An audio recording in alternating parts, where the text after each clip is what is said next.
Medak district अक़लियती बहबूद officer M जमिला ने media से बात करते हुए कहा कि तेलंगाना मालियाती कॉरपोरेशन की जानिब से साल 2022 और 23 के लिए ज़िले सतह पर अक़लियतों के लिए ट्रेनिंग, एम्प्लॉयमेंट और प्लेसमेंट के तहत तरबियत फराहम करने के लिए बेरोजगार उम्मीदवारों से दरखास्तें तलब की जा रही हैं। इन्होंने उम्मीदवारों से कहा कि जिले के महकमे अक़लियती बहबूद के दफ्तर से दरखास्त फार्म हासिल करते हुए दरखास्तें दाखिल करें। दरखास्त दाखिल करने की आखिरी तारीख 25 जनवरी मुकर्रर की गई है। उम्मीदवारों की उम्र 18 साल से 35 साल के दरमियान होनी चाहिए। देही इलाकों के उम्मीदवारों के लिए आमदनी 1.5 लाख से ज़ायद नहीं होनी चाहिए, जबकि शहरी इलाकों से वाबस्ता अफराद के लिए 2 लाख से ज़ायद न हो। इन्होंने हुकूमत की जानिब से फराहम की जाने वाली तरबियत से इस्तेफादा करने नौजवानों से अपील की।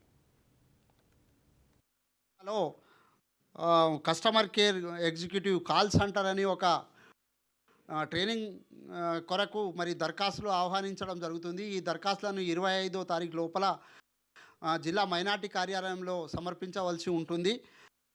ముఖ్యంగా నిరుద్యోగులైనటువంటి యువతీ యువకులు, ముస్లిమ్స్, బౌద్ధులు, పార్సీలు, సిక్కులు ఇందులో అప్లై చేసుకోవచ్చు.